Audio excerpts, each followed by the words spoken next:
आपण पाहू शकतो ही दृश्य आहेत नागपुरातली। नागपुरात काँग्रेसचं आंदोलन सुरू आहे। पालिकेत हे आंदोलन सुरू असल्याची माहिती सध्या मिळते। शहरातील समस्यांवरून नागपूरमध्ये काँग्रेसचं आंदोलन सुरू आहे। आपण ऐकू शकतो आंदोलनकर्त्यांकडून जोरदार घोषणाबाजी देखील करण्यात येते।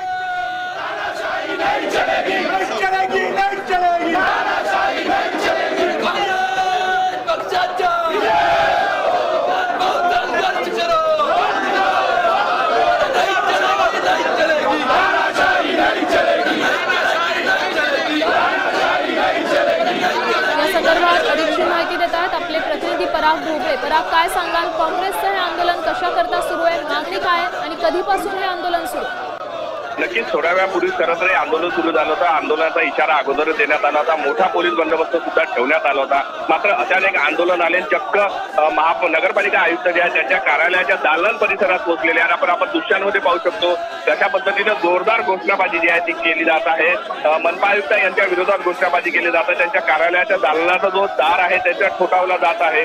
शहरातील कचऱ्याचा विषय असो की पाणी पुरवठ्याचा असो, यासह विविध विषयांना खरं तर धरून हे आंदोलन होते आहे आणि आगामी स्थानिक स्वराज्य संस्थेच्या निवडणुका पाहता या सगळ्या गोष्टी ज्या आहेत त्या महत्त्वाच्या मानल्या जातात आणि त्यामुळे जे आक्रमक होत जे आहे आयुक्तांपुढे आंदोलन करण्यात येत आहे, आयुक्तांच्या दालनात आंदोलन करतात। त्यामुळे आता काँग्रेस आक्रमक झाल्याचं सुद्धा आपल्याला दृश्यांमध्ये पाहायला मिळते। दिलेल्या या सविस्तर बातमीसाठी आपण पाहू शकतोय पोलिसांकडून आंदोलकांची समजूत काढण्यात येते। नागपूर महापालिकेच्या या इमारतीत काँग्रेसचं आंदोलन सुरू आहे। नागरी समस्या असतील, कचऱ्याचा विषय असेल, या सगळ्यावरून आपण पुन्हा आपल्या प्रतिनिधींसोबत बातचीत करूया। पराग ढोबळे आपल्या सोबत जोडले गेलेले आहेत। पराग, काय सांगाल, काय अधिकची माहिती आहे? सध्या आपण दृश्यांमधून पाहू शकतोय दरवाजा उघडण्यात आलेला आहे, पोलिसांकडून समजूत घालण्यात येते।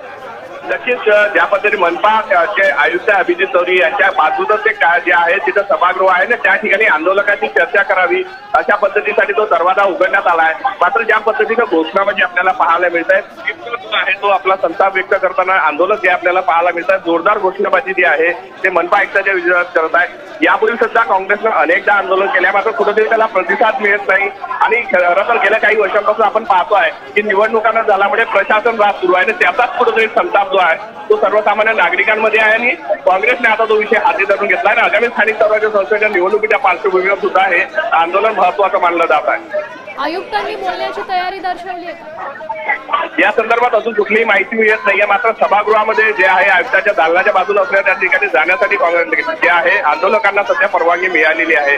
आतमध्ये मीडियाचे कॅमेरे जाऊ दिलेले नाही, त्यामुळे नेमकी आतमध्ये काय चर्चा होणार याकडे सगळ्यांची उत्सुकता लागली। मात्र पोलिसांचा जो बंदोबस्त आहे तो आपल्याला पाहायला मिळतोय, मोठा पोलीस बंदोबस्त पाहायला मिळतोय आणि असं असताना सुद्धा पोलिसांचा बंदोबस्त असताना आंदोलक खरं तर दालनापर्यंत पोहोचू शकले, त्यामुळे कुठेतरी पोलिसांचं अपयश सुद्धा यामधून दिसून येतं। पराग, काही क्षणांसाठी मी तुम्हाला थांबवेल, आपण प्रेक्षकांसाठी ही बातमी पुन्हा एकदा समजावून सांगूया।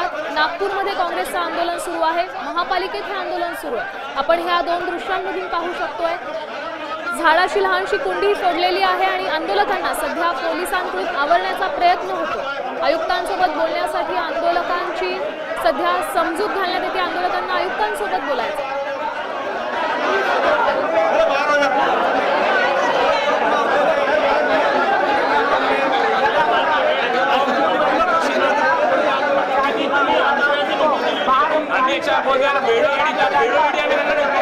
पराग, मी पुन्हा एकदा तुमच्यापर्यंत पोहोचेन।